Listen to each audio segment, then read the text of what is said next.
Hey everybody, welcome back. We're going to be doing a lecture today on folds, faults, and joints. That might sound like something a little strange, but in geology it's actually a pretty exciting topic. In geology, folds, faults, and joints are the manner in which the earth crumples and changes and deforms. I mean, we talked about plate tectonics at the very beginning of this lecture series, and you don't move entire continents around and sea floors don't spread apart without some things getting caught in the bind and getting torn apart and really messed with. So what we're actually seeing here, right here in this introductory photo, is kind of a good primer for what we're going to be talking about in this class, which is a series of folds, right? Here we see the rocks are actually folded. The rocks themselves are folded here, which means the crust is folded right here. It's pretty impressive. So here we have a fold going in this direction, coming back down and over here. And to show you how big they are, here's a couple of persons standing right in the center of this fold, something called the axis. We're going to talk about those here in a moment. And of course, this is overlooking the beach. So we're going to go ahead and talk about what it takes to actually bend rock, to fold it, to fault it, which means to break it. And joints are another form of breaking of the rock, but it has a different consequences. So let's go ahead and jump into this and see what we can put together, all right? I think you're going to enjoy this lecture. So what causes rock to deform? We don't normally think about rocks as deforming. Rocks are usually, solid as a rock kind of thing. It turns out rocks have different characteristics depending on the kinds of rocks. So we need to kind of learn about what it takes to make a rock change its shape, to do different things like fold, right? Like we see in this image here. What does it take to make that happen? So deformation is a general term that refers to all changes in the shape or position of a rock body in response to something called stress. We'll get into what stress is here in a moment. Rock or geologic structures are the features that result from forces. When we think about forces, this is mass times acceleration. These are forces in the Newtonian sense. Forces generated by the interactions of tectonic plates. The plates moving around, bumping into one another. Those rocks are colliding, and you can imagine the only thing that's going to fold something like a rock is going to be something else that is moving a rock. So it's going to be something very, very powerful. These include structures like folds, faults, and joints. Study of these deformational features is called structural geology. So someone that goes out and studies faulting and the history of the earth based upon the way it's deformed and crumpled, almost like a crime scene, they're referred to as structural geologists. And in fact, right here we can see an image of a fault. This is the Moab Fault. The Moab Fault is visible right along here. Let's see if you can follow the cursor up here. This is the Moab Fault as it's expressed on this cliff face. And you can tell because here we see nice layers, nice bedding that comes up over here and it stops. These layers should continue across, but they don't. And the fact that we have a completely different texture of sandstone on this side versus what's on this side shows you that there's a major structure in between, and this is a fault. And so the rocks are sliding past one another at this location. So studying this is called structural geology. Okay, now let's jump into what stress is. Stress is the force that deforms rocks. And in fact, it can deform anything, if provided that there's enough stress applied to it. So when stresses acting on a rock exceed its strength, so think about how strong a rock is, right? So if the stress is stronger than the strength, in other words, the ability of the rock to withstand that stress, the rock will deform by flowing, right? Almost kind of like the way a liquid will. It'll start to shift and flow and move and accommodate things. It'll fold, it'll start fracturing, or it will start to begin faulting. As we'll talk about what faulting is here in a little bit. The magnitude is a function of the amount of force applied to a given area. So if you're putting a large amount of force on a small area, the type of structures that you're going to produce, whether it be a fracture or a tear or a fold or something like this, is going to be the result, right? So if you're putting a big amount of pressure or a big amount of stress on an area of sedimentary beds, the beds are more likely to crumple and fold. But if you put that type of stress on, say, a granite is more likely to fault. It's really hard to fold something like a granite because there's a huge amount of strength. All right, so stress applied uniformly in all directions is called confining pressure. So confining pressure. So this is when you have stress coming in all directions, uniformly in all directions. And so you find this type of stress, say down in the earth, in the mantle, you find it pretty routinely. You find it down in the core. So we have uniform confining pressure that is relatively the same in all directions. And so we could actually imagine this. Here we have a cube of material that's experiencing the exact same amount of confining stress, equal in all directions, right? So it's pushing in all directions and it's maintaining that shape. Stress, however, that is applied unequally in different directions is called differential stress. And there's different kinds of differential stress. So there's compressional stress. So compressional stress squeezes a rock and shortens a rock body. So here we see compressional stress, the arrow coming in this direction, an arrow coming in this direction. And of course, if you're going to be pressing on the sides, just like what we see here, that compression is going to have an effect on what's going on inside this block. Tensional stress pulls apart a rock until, a rock unit and lengthens it. So here we see tensional stress. On Earth, that tensional stress, that pulling apart, we see that actually at mid-ocean ridges. So this is where we see rocks that are being pulled apart from the central spreading center. And then the last one is shear stress. So shear stress produces a motion similar to slippage that occurs between individual playing cards, and I'll show you what that looks like here in a moment, when the top of the stack is moved relative to the bottom. So here we have shear stress. The top is moved in one direction, whereas the bottom is moved in a different direction. So almost like you're pushing it on the table. So that's what we mean by stress. Now, stress gives rise to strain. So they're very important. They're different terms. Strain is a change in shape caused by stress. So it's when you actually start to deform the object. So you're no longer stressing it. Like I can push on this table that this computer is on, or well, unfortunately I don't have anything here to push against, but I can push against this table, and as long as I push on it, I'm applying stress. But if I take out a hammer and I hit it as hard as I possibly can, that stress will strain my table and it will break the table if I hit it hard enough. So strain is the deformation. It's the breaking of the rock, right? So strain is the change in shape of a rock caused by differential stress. Strained bodies lose their original configuration during deformation. So the idea is that as you are straining the body, it's taking on a new permanent shape. It's no longer having that old shape that it once had. And again, we use the analogy of a deck of cards.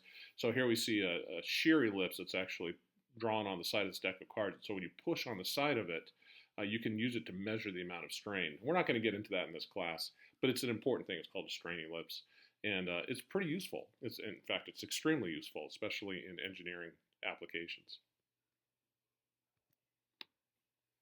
So how do rocks continue to deform? Well, there's three different ways that we can kind of think about rocks deforming.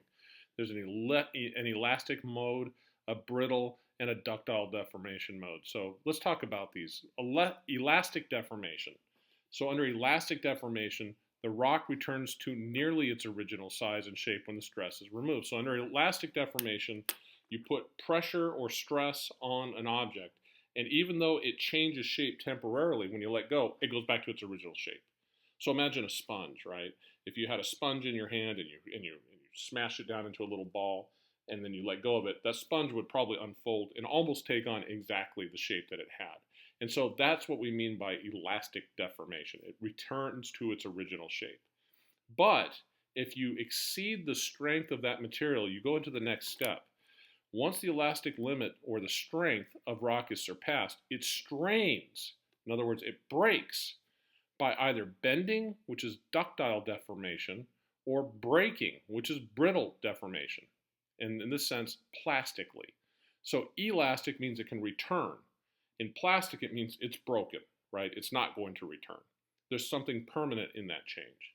And so we can imagine that when we look at this diagram over here. What we see over here is on the y-axis, the level of strain we're applying to an object, and, the level of stress. And in the x-axis, we're showing the level of strain. So the amount of change that is happening in the shape of the object. And as we add stress, the degree of strain also goes up. So we see kind of this one-to-one response. And in the elastic region, as long as I don't get up into the plastic region where I start breaking things or folding things and changing its shape permanently, in other words, exceeding its strength, if I let go of it, it'll actually just return. As I remove that stress, it'll remove back to its strained position. Now, if I exceed the strength of the material and I get up into the plastic region, I apply so much stress to it, I actually start to fold it, bend it, break it, tear it, do any of those other objects, then it's not retrievable in its original shape. It'll start to plastically deform at that point. So you get into the plastic region once you go from elastic to the point where you actually physically fracture or break it. And once you physically fracture or break it, it's not able to be returned to its original shape. It will be permanently strained. So that would look like this. So imagine even if we got it up all the way to the level of, we keep adding stress, stress, stress, stress up into the plastic region. Once we get into the plastic region, we keep adding that stress. Eventually we'll fracture or break it or fault it, right? And once we've done that, we can let go of the pressure or the strain. I'm sorry, or the stress. And we can see what the permanent strain result is going to be. And on a diagram like this, all you do is you simply draw a parallel line over here from where the fracture is, and it looks like this. So the magnitude of permanent strain is represented here. The rock will not return to its original form once it exceeds the elastic region. So that's the important point we see here. Now, in terms of rock type, crystalline igneous rocks generally experience brittle deformation. In other words, it's really easy to get those into the plastic region. There's not a whole lot of bending of the rock. It doesn't really happen. Whereas sedimentary and metamorphic rocks with zones of weakness generally experience ductile deformation. In other words, they can fold, they can bend, they can flow, they can do things like this. They're not going to necessarily fracture or break like what you would see in an igneous rock like a granite. Time is a big focus as well. So forces applied over a long period of time generally result in ductile deformation. So if you do something really fast, you're more likely to break it. If you do something really, really slow, in a period of time, maybe at the rate that, say, hair grows or something like this, you're more likely to get ductile deformation. Even in a granite, you can actually get ductile deformation and create these things called shear zones and things like this. So that's how rocks deform. Remember, you go from stress, you start to apply stress, the stress starts to strain the rock. And if you strain the rock into the plastic region, you will permanently strain that rock. And if you take it too far to the point where you break it, you're going to have this kind of permanent strain built into the new structure. And by the way, the earthquake mechanisms are very similar to this. We'll get into that when we get into earthquakes. All right, so let's talk about folds. So folds are super interesting and they're really beautiful. They're kind of a showstopper when you see them out in nature. You just kind of stand in awe and you say, where in the world did that thing come from? This thing is amazing. One of the most famous folds is the King Oscar Fjord. It has a massive fold that you could see in it. It's in almost all the major geology textbooks that you see.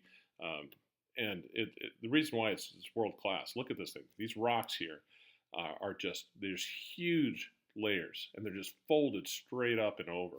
The amount of pressure, the amount of stress that is required to strain these rocks to form this kind of bending is incredible.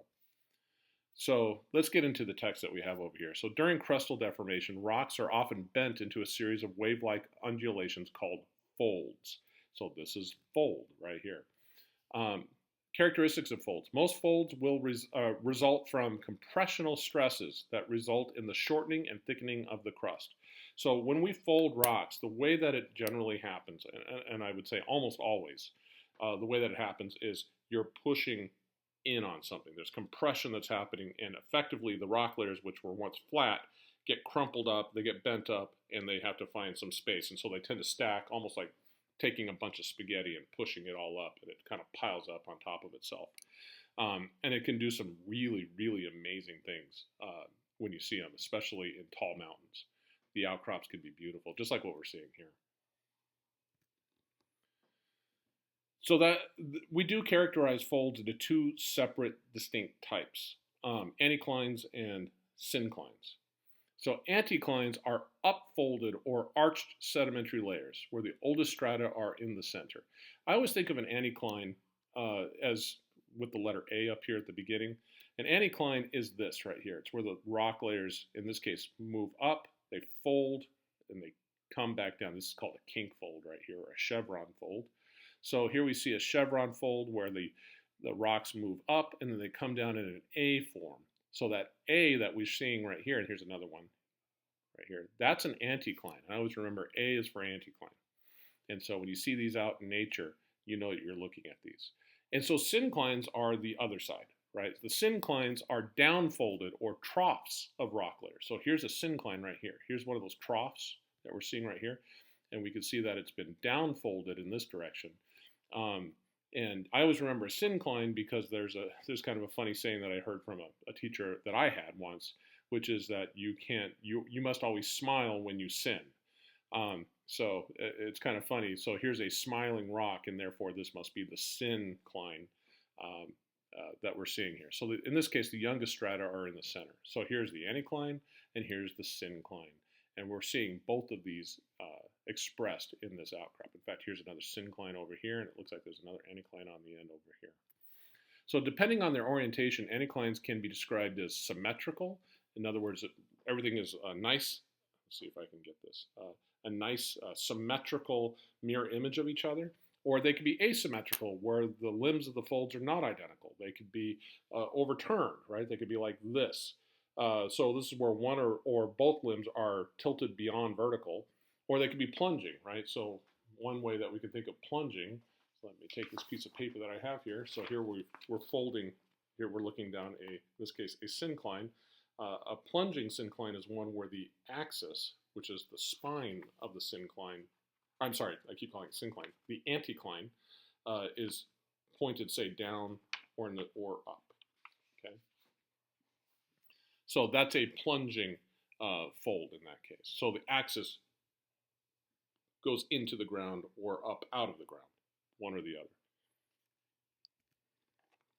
All right, so let's get a little diagram of what kind of a mountain belt would look like, or a series of folds would look like, all crumpled together. This is a real simple one, showing all the different features. And this is, again, another really, really common image that we see in textbooks and all over the internet. So it's a classic image, so we're going to work from it a little bit. Here we see an anticline. There's that A structure. Here's the syncline, where it goes into that trough. There's that smile that I was talking about earlier. Here's another anticline, but you'll notice that this one here has a little different shape. So let's look at the shape of this one, and that's described as a symmetrical fold. We just described those. Here we see one limb, so these are referred to as limbs. So we have a limb of the fold right here and a limb of the fold right here, and they're roughly symmetrical about something called the axis, or the axial plane. The axial plane is the folding of rocks going right down the spine of this right here. So we would assume that we have a big anticline right here, and then a syncline right here in the middle as well. And so here's another axis, in this case for the syncline.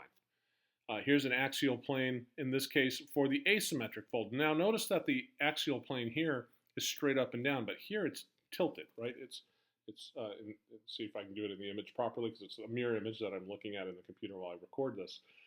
It's going to be in the other direction, so it's going to be like this. And so here we have an axial plane that's tilted, and the consequence is that the limbs are now asymmetrical. And then if we continue to take it further, then what we'll notice is we get an overturned fold. So this is an overturned anticline right here. The axial plane is starting to move to the point where it's flat. And so once we get to the point where it's getting pretty flat, in order for this fold to work, that limb is coming over. It's obviously asymmetrical, but it's so asymmetrical that this limb and this limb are both tilting in the same direction, or as the term we use in geology is it's dipping in the same direction.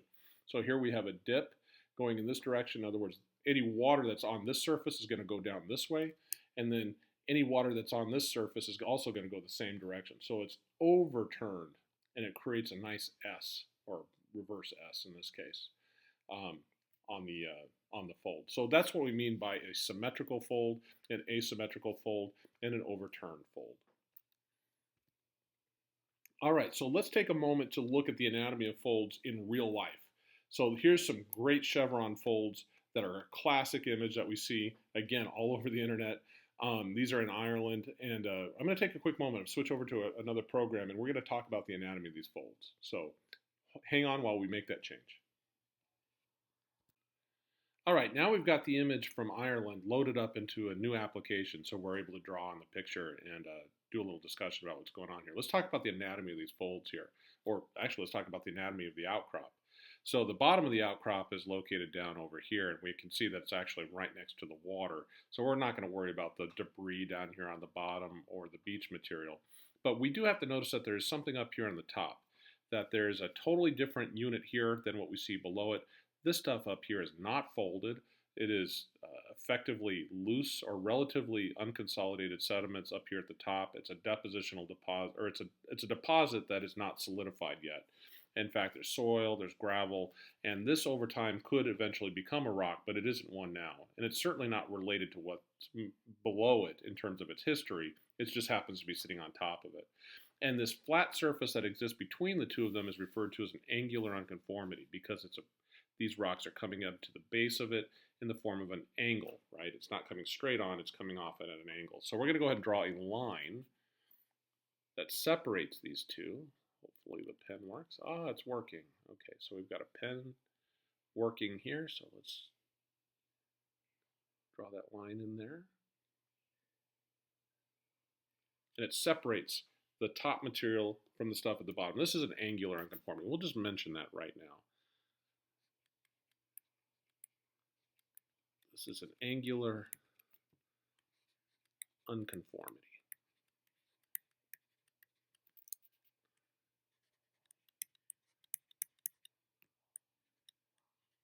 All right, so there's our angular unconformity, and we're going to be focusing on the rocks below the angular unconformity. And of course, if you recall from the lecture on geologic time, an angular unconformity suggests that there's a huge amount of time between these two events, right? This stuff is not solidified, it's not folded, it's not faulted, it's not altered. This stuff down here is folded, it's solidified, it's a completely different geologic history. It's considerably older.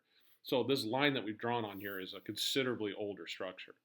So what we want to do now is we want to follow, say, one of the beds and follow it through this whole structure here because it gets a little confusing unless you get some type of guideline. So I'm going to go ahead and put it in, oh, I don't know, let's put it in, we'll put it in lime green for fun.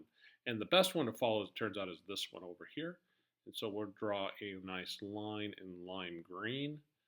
Follows that one layer, it comes up, it hits the angular unconformity, and then it kind of disappears. It turns out it's also this large one over here. So it reappears over here, takes that turn, comes over here to this elbow, takes another turn, and at that point it goes underneath the image of me here on the screen. So that's where it's at right now. Now we can infer something really interesting about where it goes up here, or where it was at one point when it was folded, because these rock layers below it are not eroded off. So here we see this darker one right here. It's making this shape, and here we can clearly see it looks like an M. The unit right below it is touching right here. It's making an M. So it looks like this thing here would have followed exactly along the same path. And we'll dash that in there.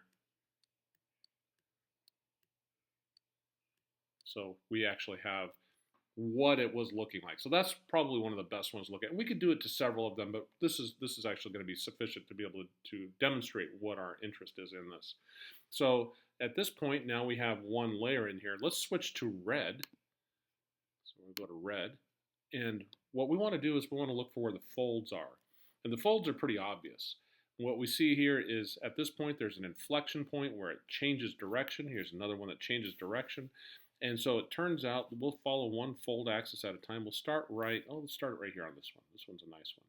So right here we see an inflection point. I'll draw a dot. And then it turns out the rock layers underneath it are also have these inflection points. Here's one right here. Here's one right here. These points, right, where the rocks are folded into a nice kink. And then it seems to be doing the same thing up over here. Another one up over here, and then right up over here. And then we could draw a line effectively connecting the dots. And what we're doing here is we are drawing in the fold axis. So there's the fold axis. And the fold axis here is going all the way through the rock, all the way down, presumably below the beach. And then it comes up above to the angular unconformity. The angular unconformity cuts it off. Are there any more fold axes in here? Yeah, there's actually several of them in here. There's one really big, obvious one right here. So here we've got a kink right there, one here, one here. We could just follow this straight down. It goes right down here into the bottom here, and we could draw another axis. We see another one right here. I'm not even going to bother drawing it. It gets pretty obvious right through here. And then we'll actually draw it all the way up to the dashed line up over there. So this presumably comes down here. Here's another one that gets a little hard to detect where it's at over here. It seems to be kind of fading out, but it looks like it does this, and then we kind of lose it, so we'll put a question mark. That's a standard geologic parlance. You know, it just means it goes down there and it either ends or we just can't track it. It's very likely the rocks continue to be folded, but we're not there, so we can't see it. And then we have another fold right over here, and this one seems to be coming in just like this. Okay, and so these are all these different axes. And when we look at these things, we can tell right away we have axes of different kinds of folds. So here's an axis, in this case, for a anticline. So this is an anticline.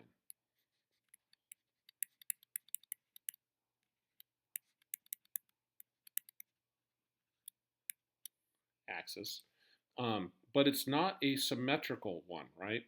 These limbs are not equal on both sides. This one here goes off in this direction. We'll put an arrow. But this one here goes off kind of in this direction here. And they're both going the same direction, even though they're both kind of going kind of in this direction here. The fact that they're both going in the same direction shows that this is, in fact, not just an anticline, but it's an overturned anticline. So this is overturned.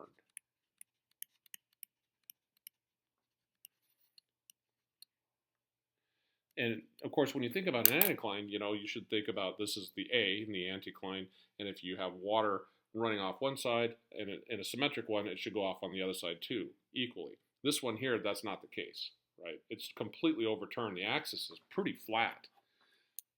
It's not straight up and down, it's a flat axis. Now let's move over to the next fold axis next to it. This one here is not an anticline, this is a syncline. And this is in fact an overturned syncline right here. So here we see it's hitting this one here. If we were to drill straight down and keep going straight through this rock here, I'm trying to do this as straight as I possibly can. But we hit the structures twice. So this limb here is overturned as well. And so this is a syncline axis. Here's an anticline. Let's put A and T, the dot. What do we have here? This is a little syncline. Here's an anticline, and we'll notice that they go in crumpled sets. So these rocks get into this area here, and things start going crazy really quickly, right? There's a lot of crumpling, but you can actually map out these axes, and they're all slightly, they're certainly asymmetrical. They're not symmetrical. And we can see these limbs are not equal here. They're not equal here. They're not equal here, right? They're not, they don't look like a nice symmetrical fold like what you would expect. So these are largely overturned with the exception of this one, and, well, no, this one is overturned. These two are not, don't appear to be completely overturned, though there's some potential for it right up in here. These are standard anticline, syncline sets that we see in nature.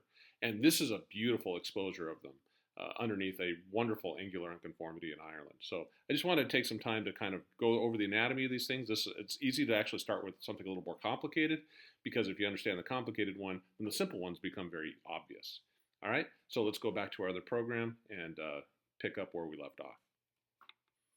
So here's an outcrop of an anticline. I believe this is a photo taken in France, if I can recall.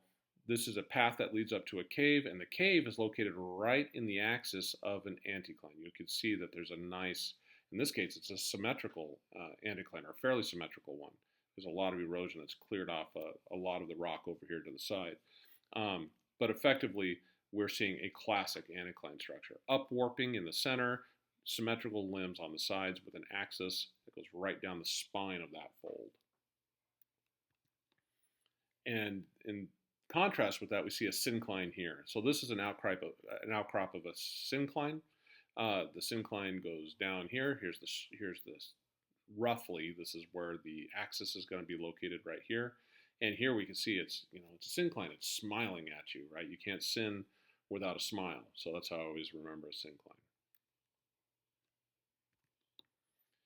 Okay, so it turns out that you can also get other ductile features, structural features like domes and basins. And they're really actually pretty simple. They're really modifications of synclines and anticlines. A dome is really an anticline in 360 degrees. So if we think about an upwarp, just like we see in an anticline, a dome is just a 360 degree upwarp. And so the consequence of that is you get these circular features. They're relatively circular. In nature, they frequently are actually more oval than anything, but they can be relatively circular. And so the consequence of the upwarping is that as you warp things up, the stuff that's down lower, below those rocks, get pushed up higher, and therefore they tend to get exposed in the center. And so the oldest rocks tend to be at the center, and the youngest ones are on the outer portion. And so this is a cross-section of what a dome would look like. In contrast, a basin would be the exact opposite. In this case, the older rocks would be forming kind of the basin, almost like the bowl, and then all the younger rocks would be the ones in the center because they would be downdropped, and when you went to erode everything flat, those would be the ones exposed. And so here we see that in cross-section, where the upper layers are concentrated in the middle, whereas the older layers are concentrated in their exposure on the outside. Great example of this for a dome would be the Black Hills of South Dakota. This is a great image. It's a very famous image that you can find on the internet of the Black Hills. This was drawn a long time ago, but somebody actually posted this over here where they colorized it. And I really enjoy this. It's much easier to explain things. So what we see over here in these colors is that we have a limestone plateau. These are the sedimentary rocks that were draping the landscape at the time, a long time ago. And then there was an upwarp. The dome was actually uplifted in 360 degrees. And what we see is the central crystalline area, the granites and the schists. We also see those labeled over here. Those were uplifted into the core. And so that becomes the Black Hills of South Dakota, the famous Black Hills of South Dakota. These central crystalline rocks, which are the oldest rocks, are really at the center and actually at the high point of the structure. Whereas the softer, weaker rock, but it's also much younger, is around the outer portion. So this is a really great place to go and visit. In contrast with that is the Michigan Basin. And the Michigan Basin is a downwarped basin. In terms of the basement geology, it's pretty obvious that it is when we look at a cross-section. So here's Michigan right here. When we do the cross-section of Michigan, it looks like a bowl, right? And in fact, you'll see that it's relatively circular in this location here. And so this basin, which has the youngest rocks in the center and the oldest rocks over here on the outside, Silurian rocks going all the way around, this is a classic basin structure that we would see, and this is caused by downwarp right here at the center. This is a really, really great basin. It's also much larger than the Black Hills. These basins can be massive. I mean, the size of an entire state, right? Whereas the Black Hills are not quite the size of an entire state. They're still majestic features, but not quite like what we're seeing in terms of the Michigan Basin. All right, the last ductile structure that we'd want to talk about in this lecture is going to be monoclines. Monoclines are amazing, and they're beautiful, and they can be extremely large. One of the most famous ones is the East Kaibab monocline. You can see it when you fly over it. Every single time I fly across country, I fly over it. I try to get a picture of it. I've never gotten a good, effective picture of it. But this is what a monocline is. It's a large step-like fold in otherwise horizontal sedimentary strata. So these are rocks. These are sedimentary rocks that folded ductily that are just draped down. So the rocks over here, or I should say the basement rocks over here, were either downdropped or the rocks over here were uplifted, one or the other. But the rocks that were sitting on top didn't shift, or I shouldn't say they didn't shift, they didn't break. Instead, what they did was they ductily deformed. In other words, they draped over almost like a blanket across this zone of deformation. And so here we see a cross section of what we would expect to see in a typical monocline, which is this block down here moved down, or this one moved up in relationship to a fault. So this would be what a fault would look like in a cross section. But the sedimentary layers above it are just draped over. They don't break, they just simply fold along as the basement moves. All right, so now we've finished our discussion on ductile folding or ductile deformation of rocks. It turns out that a lot of the deformation that we see on the Earth also is accommodated in a completely different way, to the point where we actually break the rocks. And that means we got to talk about faults and joints. And so faults and joints are rock structures formed by brittle deformation. In other words, the breakage, the snapping, the crunching of rocks, rather than just the folding or the ductile movement or the flowing of rocks. So faults are planar features, or I'm sorry, planar fractures in rocks along which displacement has occurred. So imagine, a planar feature. It's a piece of, something flat, and it's moving relative to another side, right? So my hands right now are faulting, right, because they're moving. So let's see here if I can get it in the image here. So when I go like this, just like that, that's going to be a fault structure, right? Because there's displacement. One hand is moved relative to the other. Joints are a little different. Joints are planar features, just like faults, in rocks along which there is little or no displacement. In other words, it's just a break. So here we see joints. These are breaks that we see in rocks. And we'll notice that the rocks haven't moved. They haven't gone anywhere. There's nothing offset. There's nothing changed. But we see these, what we call sets of joints in here, these fractures in here that are pretty regular. They almost form a pattern. We're going to get into that a little bit later after we talk about faults. Faults show displacement. These are faults in here. So here we see this red layer as it comes into these rocks. There's a fault zone here. And what's happening is this fault zone is ripping this rock into little pieces, and it's offsetting the rock layer. So this rock layer used to be matching here, because here we got red, white, red, red, white, red, red, white, red. We can see it's all the same unit coming through here, but this fault has offset it. They've moved it. So that's what we mean by a fault. Something that is offsetting a brittle fracture or brittle structure. So we need to kind of wrap our minds around some of the anatomy of these faults. Just like we spent a little time studying folds and synclines and anticlines, faults have their own anatomy that we have to be aware of and how it's all put together. And so the first group that we want to talk about, it turns out there's two different kinds of faults. There's dip-slip faults, and then there's strike-slip faults. The dip-slip faults are faults that occur when there's movement that is parallel to the inclination of the fault. In other words, here's a fault in this diagram over here. We'll get into what all this means here. But here's this fault. It's the structure that's between the pink and the brown. And this is the fault right here. And effectively, what a dip-slip fault means is that this here, this direction that it's inclined, we call that the dip, is also the direction that the fault is going to move. It's either going to go down or up, but it's going to be in that plane, moving along that structure, either up or down. That's called dip-slip. So let's talk about the anatomy of this. The hanging wall is the rock surface above the fault. And so when we think of a hanging wall, we're talking about this here. So the fault is inclined right here. There's a hanging wall block. And where this comes from, as it's old mining terminology, in fact. So it was pretty common back in the day for miners to go into a fault zone, dip-slip faults especially, and mine valuable ore deposits that were deposited along faults. And so what they would do is they would put a mine shaft right along that fault, and they would basically follow the fault and try to mine out as much of the ore as they possibly could. And the wall that was above them, this one here, is called the hanging wall because they could hang their lamp off the top of it. So it's called the hanging wall. And their feet would be down here at the bottom of the mine. And so because their feet were on this bottom part over here, it's referred to as the footwall. So here's the footwall block, and here's the hanging wall block. So the hanging wall is the top, the footwall is the one that's on the bottom, if you were to stand inside the mine. And so that's a terminology that still carries over to this very day. It's used by scientists, and probably will be used for scientists for a very, very, very long time. So it's important terminology to know. So the footwall is the rock surface below the fault. So here's the fault, this is the rock below, here's the rock above. All right, so let's talk about dip-slip faults in terms of the way that they look and they move. So here we have a great diagram. This is another dip-slip fault. The hanging wall in this case is moving down. The footwall relative to the hanging wall is moving up, right? So there's sliding in this direction.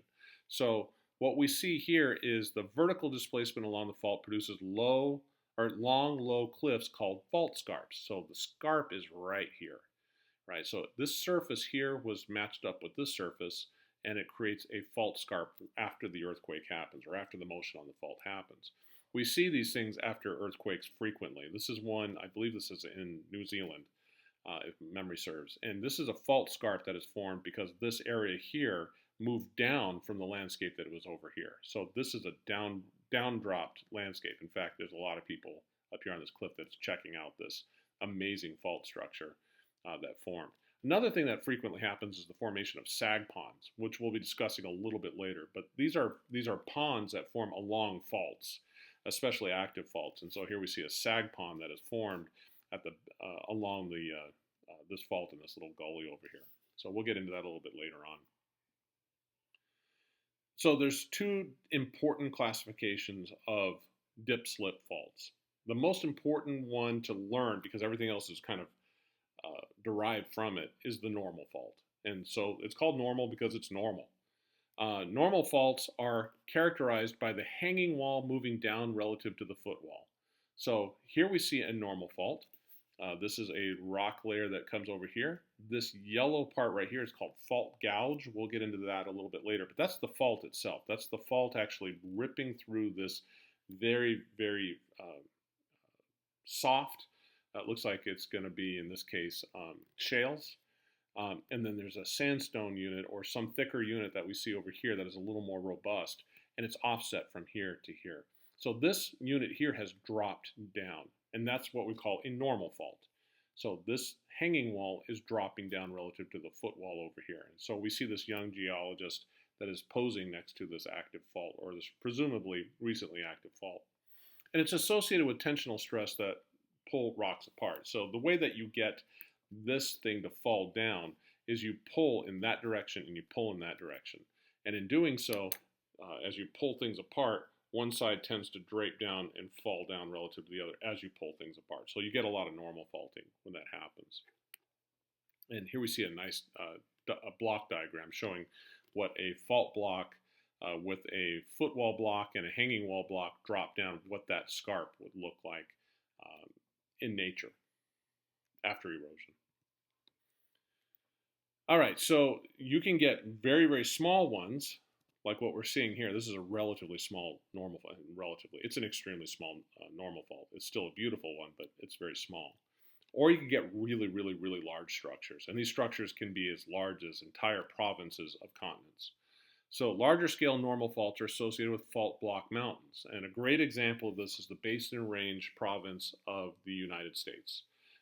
This stuff extends all the way from Colorado all the way to Eastern California. It's a giant structure. And what this is effectively is you have these uplifted blocks that are called horsts. That's the structure right here. And down drop blocks that are called grabens. So when we come over here and we look, unfortunately, let's see if I can, you can see right here. This is a horst right here, and the word graben is right here. So here we have a horst. It's these high points over here. Here's a horst, and then the word graben is kind of underneath my picture. Unfortunately, I wish I could remove myself and show you that. But the faults are bounded on both sides here. And so these are normal faults that are dropping down this graben. And you can also get another kind of structure where you get a horst, and on the other side you get something called a half graben, where it's not dropping down on both sides, where you have two horsts and the whole center part is falling down or dropping down as the horsts are separating apart. You can get a half graben where, as things separate apart, what happens is one basement rock, or some of the basement rocks slide down and rotate out of position. And so that's called a half graben when that happens. That's what we're seeing here. Half grabens usually sit on the back of something called detachment faults. Detachment faults are massive faults, and we anybody that studies structural geology, they spend quite a bit of time learning about detachment faults and the effect that they have on entire regions. So a detachment fault effectively is a major fault that dives down into the crust of the earth. It's separating and breaking things apart, intentional stress. And what it does is it comes down and it intersects between the boundary between ductile and brittle rock units, and then everything else is basically taking a right on the top of it. So here we have these half grobens that are rotating as this detachment fault slides these rocks in this direction, pulls them off. So it's almost separating and removing. And what that does is it pushes up one corner, and you get a half graben, or right here, and a downwarped basin. And then here we have another downwarped basin. So these are half grobens that we see in here. It can get really, really interesting. It can get semi-complicated, but it's really, don't think about it too much. Don't get bogged down into the details. A graben is just where you have faults on both sides. The horse are these high points in the middle, or I'm sorry, on the sides. The graben's in the middle, and as the horse separate apart, the graben drops down. For the detachment fault, as everything is pulled apart, almost like you're pulling apart a Japanese parasol or a fan, right? That you can imagine seeing in any type of decorating shop. As you separate those things open, these images that we're seeing here, let's see if I can get my pen to show up here, these things here also open up. So it's a very similar thing that you would see. All right, so that's a lot. Normal faults are extremely important. But now we got to get into their very close kind of their sister system, which is the reverse fault. So if you have normal, that means you also are going to have a reverse. So reverse faults are characterized by the hanging wall moving up, not down, but up. So normal faults is down, reverse fault is up, relative to the footwall. And this is associated with compressional stress as the crust shortens. So instead of pulling the crust apart, which makes normal faults, this is about pushing them together. So if it doesn't form folds, you can actually fracture the rock, and what will happen is the rock starts to try to stack on top of itself to try to make more space. And so here we see compressional stress in a block, and so this is being pushed in this direction, this is being pushed in this direction. Here we see that reverse motion where the hanging wall block is being pushed up above the footwall block. And so this is what we see here. This is a reverse fault. Here's the fault right here. And there used to be, obviously, something pushing over in this direction, and it was pushing these rocks this way, but it's now been eroded off. But you can still see that these layers here match to these layers, and they've been pushed up along that fault, that reverse fault. So this is another famous photograph of a reverse fault.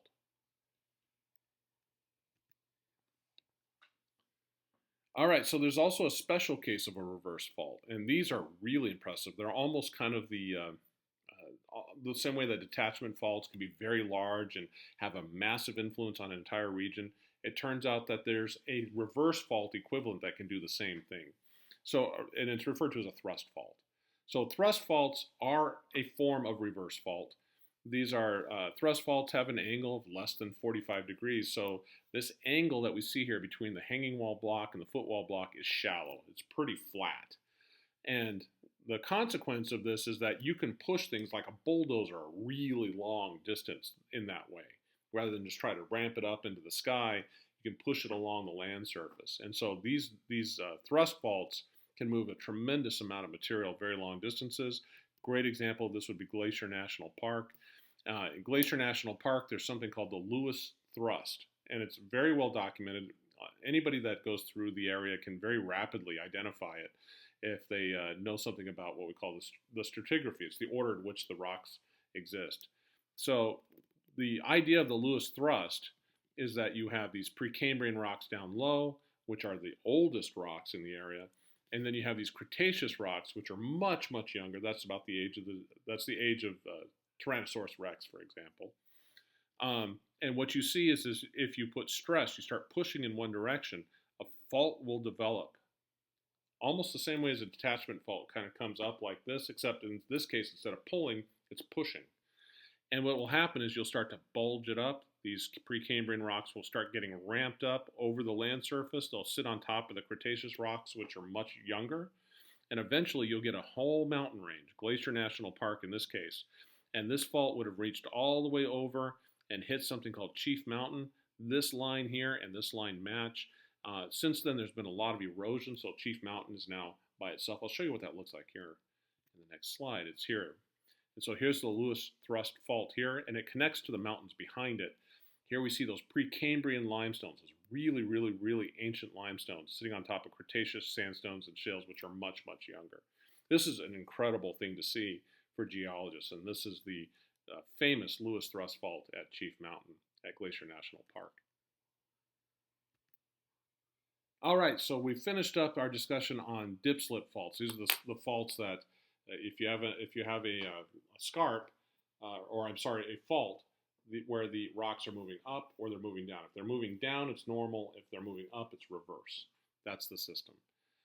In this case, we're talking about a different kind of fault. These are strike-slip faults, not dip-slip faults.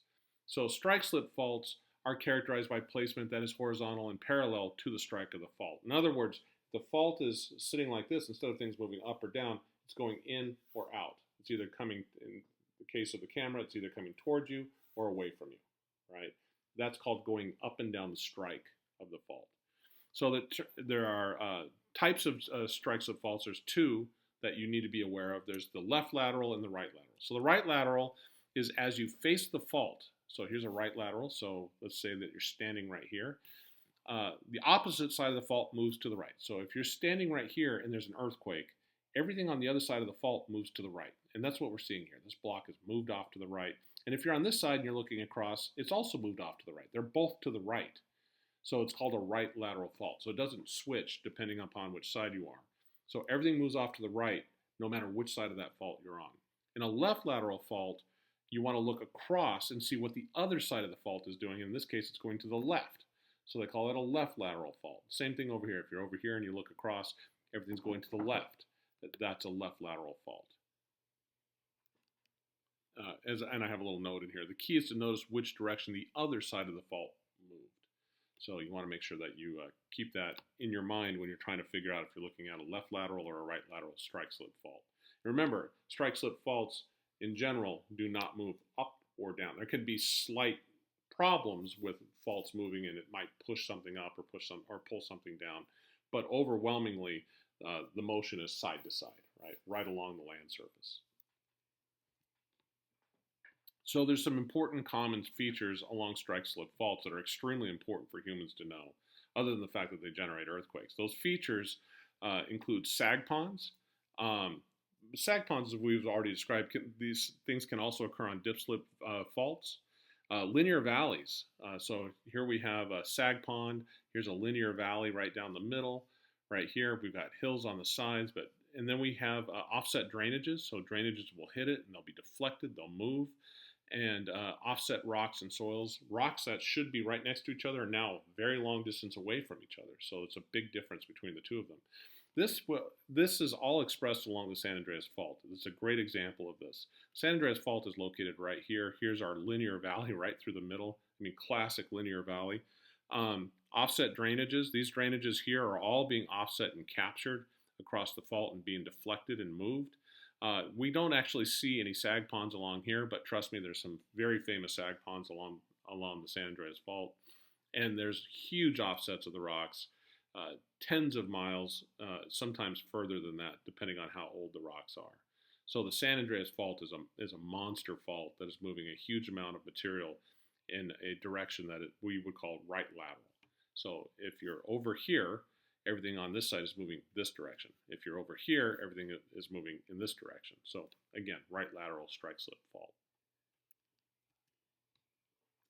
The great thing about strike-slip faults and their role in plate tectonics is that they effectively form the major transform fault unit. So strike-slip faults can also form transform faults. So large strike-slip faults that cut through the crust to accommodate plate motion are called transform faults, such as California's San Andreas Fault. So here we see the Pacific plate moving, in this case, to the northwest.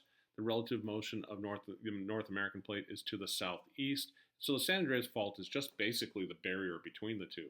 And effectively, as this moves, Los Angeles is moving up to the northwest, The rocks over here in the eastern part of the San Francisco Bay are moving to the southeast. And that is all being accommodated along the San Andreas Fault. And so we would call that a transform fault. It's allowing this thing to move in this direction and this to move in this direction. And so those large strike slip faults, like the San Andreas Fault, and there are many of them, by the way. It's just that the San Andreas is the most famous one, accommodate this type of plate motion across the globe. Very important structures. So I want to take a quick moment to talk about strike slip structures that are a little more exhaustive than just simply a linear valley and deflected streams and things like this. There's some really interesting structures that we see in active faults that we really need to talk about. Things like shutter ridges. Shutter ridges are these ridges that form from the motion of the fault, which will block things off. It'll shutter off different areas. It'll deflect drainages. We'll see things like sag ponds. We'll show you an image in the next slide what that looks like. But these structures frequently jump around in the hills over time, and frequently we'll find a series of linear valleys where you'll have an older fault trace, and then the new fault, the more recent one, will jump to a better position over time. And you see this in a lot of hills. You see this in a lot of mountain ranges where you see the old fault structure that is now abandoned. It's kind of in the back, and it'll still have its own linear valley, but it won't be nearly as active. You'll have these scarps, you'll have your sag ponds, you'll have springs. Springs are a really, really strong indicator that you have an active fault happening in that area. And so I wanted to take a quick moment to show you some of these features. The first one I wanted to bring up were sag ponds and how those form along a strike slip fault. So a sag pond is due to the fact that you have imperfect movement along a strike slip fault. And when you have imperfect movement, remember this is a round earth and things don't move side by side forever. Things have to curve on a round earth. And you start having these types of problems. Strike slip fault can form something called a pull-apart basin that is bounded by normal faults. So we have strike slip faults that'll create a normal fault. How does that happen? Well, think about this block over here. These are two things that were together at one time. So this one here and this one here would have formed a big square, and then we start to pull it apart. The key here is that we have a major fault. This one here is a left lateral fault. It's moving to the left over here on that other side relative to this side over here. And it's not perfect. It's not perfectly straight. And because it has that curve, as we pull it apart, this opens up this basin, right? So this here going in this direction and this here going in this direction makes it so there's kind of a hole. There's nothing there. And that gets filled in with water and sediments and things like this. And that's called a sag pond. You can form a sag pond in this way, in these pull-apart basins. And here we see a pull-apart basin along the San Andreas Fault. Right here, it's filled in with sediment, and occasionally it fills in with water as well. And it can be an important water source for people, cattle living in the desert. The same way that you can get a pull-apart structure by having imperfect motion, you can also do the exact opposite. You can create a pop-up structure. So a pop-up structure is where you get local hills that are bounded by, in this case, reverse faults. So in this case, we have a right lateral fault, but it takes a big bend right here because, again, it's on an imperfect surface, or there's some kind of type of structure. There's a change in the geology at that locality that causes this to happen. And so it jumps from here to here. And how does it accommodate going from here to here? Well, as it's going here, it's going to start running into itself, right? This block is going in this direction. This block is coming in this. So it's crushing itself right here. And whenever you have compression, you should expect reverse faults. A great place where you see these types of structures, of course, is, again, Southern California, because you have the San Andreas Fault system. An important part of the San Andreas Fault system is the San Jacinto Fault. The San Jacinto Fault is right here. It has different segments, I should say. So there's the Claremont Fault here that moves up along Mount San Jacinto. I've done another video on the Mount San Jacinto range, so if you ever get the chance to check that out, make sure that you look for it. It's a virtual field trip. But as an aside, paralleling that is the Casa Loma Fault, which is Spanish for house on the hill. Largely because there is, in fact, a house on a pop-up structure. It's named after it. It's located right up over here. That fault is active. It comes over here. It hits this hill on this side, and then it jumps to the other side. And here we see the Clark Fault picking up on the other side. In fact, it's really the same structure. It's Here would be the Casa Loma, here's the Clark, and we have these hills forming a pop-up structure. And in fact, this is referred to as Park Hill in the Hemet, California area. Offset drainages and springs. Here we see the San Andreas Fault system moving through Desert Hot Springs, California. This is in the desert. And you got to love the desert images because the plants really stand out. You can see them. So here we see nothing but desert, except right here, this lineament right here, this linear valley, that's a part of the San Andreas system. Turns out there's another fault right over here. And so we have, just like we were showing back over here, two fault traces very close by to one another. That's pretty common in these systems. And here we see one, here we see another one. And what's really interesting about this is we see all this greenery right along here and also right along here. These are springs. And these springs are feeding local desert vegetation and creating sag ponds along this area. And so the green vegetation actually shows you where the fault is located. So we have a fault located right over here. Here we have a trace of the fault. And we'll also notice that these drainages are deflected, right? They're coming in here. This is being captured here. This is being captured here. And then we have this giant drainage over here, but there's just this little canyon coming into it. This is called an underfit overfit match. So here, this is tiny wash that comes in suddenly gets really large. The reason why is this wasn't formed by this. This was formed when other larger washes were coming across the fault, and this is now just inherited this older, larger wash. And so this is an underfit overfit match that we see here. All of these are being deflected. So here we see one that's coming in, and it's still connected to this one. It's not connected over here. And here we see the springs showing that it's all matched up. Eventually, this wash here will capture this one. But that's what we mean by offset drainages and springs. The last part that I want to show you about faults, and this will be the last image on this before we go over into joints, is what fault gouge and slicken sides look like. So what does the fault actually look like when you get up on it and you put your eye on it? This is what it looks like. This is fault gouge. So this is one side of a rock. This is another side of the rock. There's a fault moving right through the middle of it, and it's just pulverized the rock in the middle. This forms a fault breccia that we're seeing in here. That's what it's referred to as a fault breccia. It just shatters these rocks. It gets pulled in there, and there could even be some ductile deformation if the rocks are deep enough. But it'll just shatter the stuff and pulverize it, this ordinarily strong rock, pulverize it in this brittle fashion. You'll see these little fractures coming off. But this shows that we have a very, very active structure. At least it was very, very powerful and very, very active at one time, just pulverizing this rock in here. Another thing that we'll see is that you might have one side of the fault somehow exposed as it's sliding through a mountain range or something like this. And so it leaves these grooves that we call slicken sides. And so there's these slicken sides right here, and that tells us the direction of the motion of the fault as well. So this is an incredible slicken-sided face where the rocks are sliding through and leaving grooves as the fault slides along. All right, so the third type of deformation, we've talked about folds, which is ductile. We've talked about faults, which is brittle. The third one is joints. So the difference between a fault and a joint is that joints are fractures in a rock where there has been no rock movement.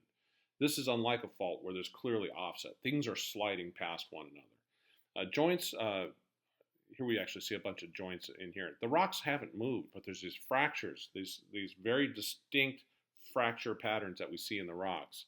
And these can form in many ways. They can be tectonic, or what we call tectonic joints, and we'll show you some examples of that. Those are actually the main reason why we're talking about them. They can be hydraulic joints. This is caused by pressure of fluids in the rocks being so high that it fractures the rocks. Exfoliation joints. We've talked about that when we got into erosion, and we've also talked about it under mass wasting. Unloading joints and cooling joints. We'll show you examples of those. Most occur in parallel groups called sets. So we see sets of joints. So here's a set coming in this direction. They're all going in this direction. And then there's another set going at about 90 degrees to that. We're going to get into what those are called here in a moment. So tectonic joints are the main reason why we have it in this specific lecture here. And they form as the result of the stretching of rock layers under conditions of elevated pore fluid pressure and directed tectonic stress. In other words, some type of stress coming in, usually it's compressional, but it can also be tensional. You can have it both ways. And if you look at a fold, for example, you see both tensional and compressional, and you see the way that these joints will form. So tectonic joints often reflect tectonic stresses associated with folding and faulting. And so let's look to see what kind of jointing you would expect. Brittle destruction of a rock, or brittle, I shouldn't say destruction because that's more of an erosional term, but brittle deformation of a rock that will weaken it during folding. And so when we look at these things, this is an image I found online where there was a predictive map of what type of joints that would form, these cracks, these fractures.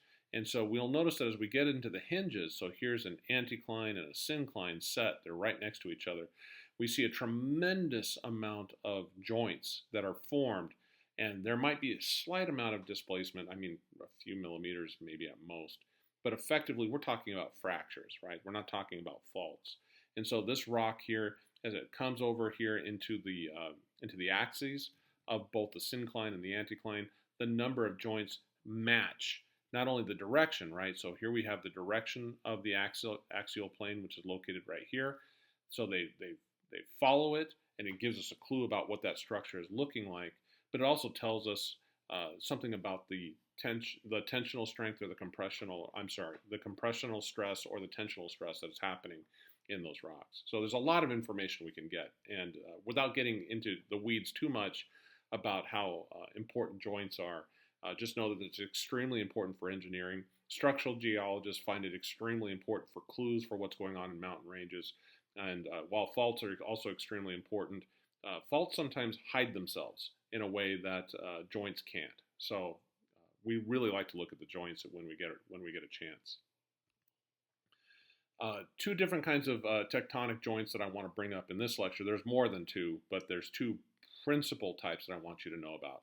So tectonic joints occur as both non-systematic, in other words, there's no pattern at all, and I'll show you an example of that here in a moment, and systematic patterns.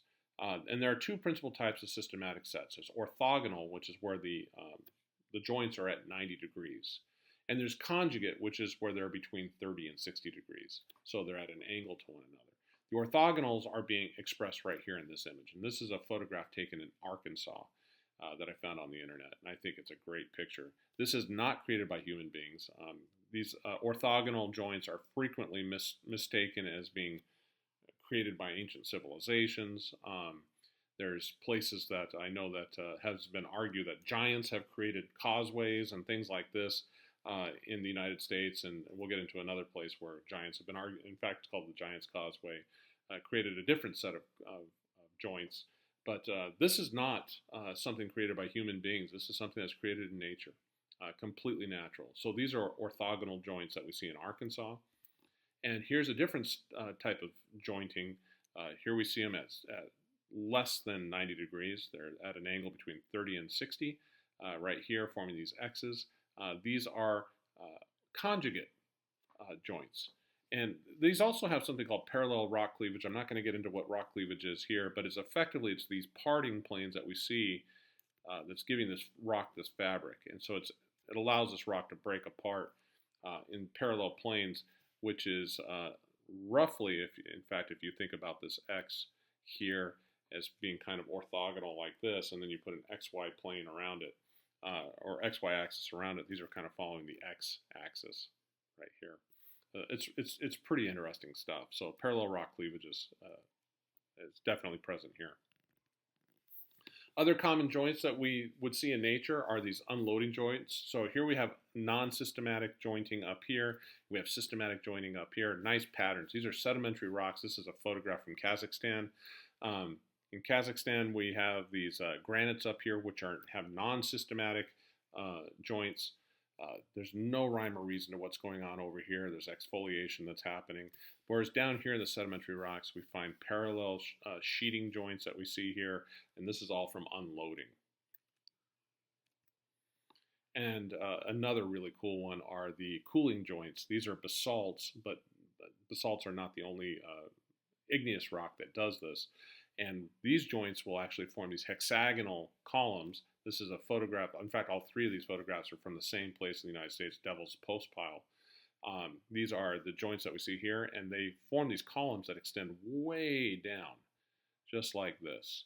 And this is formed just through cooling of, in this case, of basalts. But it turns out rhyolites will do it, andesites will do it, basalts will do it. And you get these amazing cooling joints. They're hexagonal.